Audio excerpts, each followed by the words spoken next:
Video کے نیچے subscribe کے بٹن پہ کلک کریں، بیل کے آئیکن پہ کلک کیجئے تاکہ ہر نئی ویڈیو کی نوٹیفیکیشن آپ کو مل جائے۔ ویسے تو جو دعائیں وظائف میں بتایا کرتا ہوں اس کی عمومی اجازت ہوتی ہے، اسپیسیفک کسی ایک کو اجازت دینا ضروری، کسی ایک کو دے بھی دی تو آپ جتنے بھی لوگ سنتے ہیں تو میری طرف سے سب کو دلی اجازت ہوتی ہے، وہ میرے جو وظائف کر سکتے ہیں، اگر وہ سیم ان کا مسئلہ ہے تو بالکل کر سکتے ہیں۔ بہت پریشانیاں ہیں،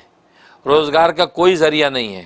اپنا گھر بھی نہیں ہے، بچیاں بھی جوان ہو گئی ہیں، بہت وظیفے کیے لیکن کوئی حل نہیں مل رہا۔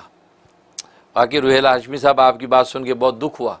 اور باقی کتنے گھرانے ہیں جو اس قسم کی تکلیفوں میں مبتلا ہیں، اور میں تو جب سنتا ہوں تو واقعی مجھے کرب اور تکلیف ہوتی ہے، دل کی گہرائیوں سے میں دعا گو متوجہ ہوتا ہوں کہ یا اللہ تیری امت کے یہ ٹوٹے پھوٹے امتی ہیں، تیرے نبی کی ٹوٹے پھوٹے امتی ہیں، یا اللہ ان کو راحت دے، یہ اتنی دشوار گزار دور کے اندر جو ہے اس قسم کی پریشانی، یا اللہ ان کو آرام دے، راحت دے، خوشیاں دے، اور یہ ہنسی خوشی یہ اسلام پر عمل کریں، نبی کی سنت کی اتباع کریں، اور ہنسی خوشی کل روز قیامت میں جنتوں میں داخل ہو جائے۔ یہی درد ایک رہتا ہے، اور فکر ہوتی ہے کہ آپ لوگوں کے لیے اچھے سے اچھے وظیفے پیش کروں تاکہ اللہ اس میں نور ڈال دے۔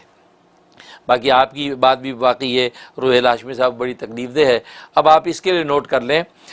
سورۃ مزمل مغرب کے بعد 11 مرتبہ سورۃ مزمل پڑھنی ہے۔ یہ 11 کی تعداد تو کم سے کم بتا رہا ہوں، ورنہ 41 دفعہ پڑھنے کا عمل ہے، لیکن 41 میرا خیال آپ کو بھاری ہو جائے گی۔ 11 ٹائم آپ نے سورۃ مزمل پڑھنی ہے مغرب کے بعد۔ جب آپ 11ویں دفعہ سورۃ مزمل پڑھیں تو 11ویں دفعہ جب پڑھنے لگیں تو اس کی آیت نمبر جو ہے 9، فاتخذوہ وکیلا، فاتخذوہ وکیلا پر جب پہنچیں تو فاتخذوہ وکیلا جب پڑھ لیں، اس کے بعد آپ نے 450 دفعہ حسبنا اللہ و نعم الوکیل یہ پڑھنا ہے۔ حسبنا اللہ و نعم الوکیل 450 دفعہ، 450 ٹائم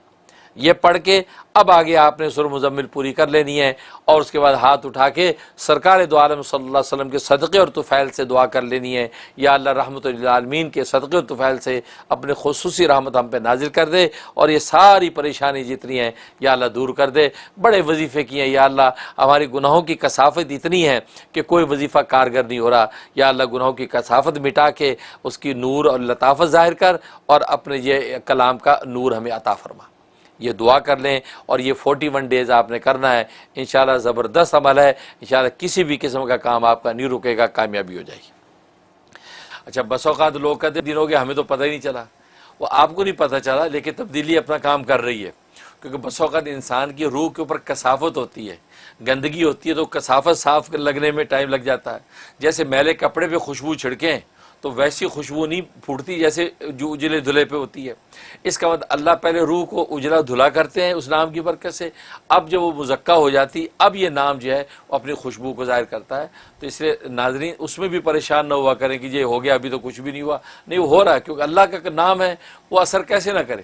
اب شہد کا لفظ بولے تو منہ میٹھا ہو جاتا ہے، لیمو بولے تو منہ میں پانی آ جاتا ہے، تو یہ دنیا کی معمولی چیزیں اب اتنا اثر رکھتی ہیں کہ نام لو تو منہ میں پانی آئے، تو اللہ کا نام اثر نہیں کر رہا ہے۔ ہماری روح کا جو تعلق اللہ سے اس میں کمی ہے، اصل میں وہ اس کی صفائی ہو رہی ہے۔ وہ جب شفاف آئینہ ہو جائے گا اب چہرہ آپ کو صاف نظر آئے گا، گویا کہ اب اس کی تاثیر ظاہر ہوگی۔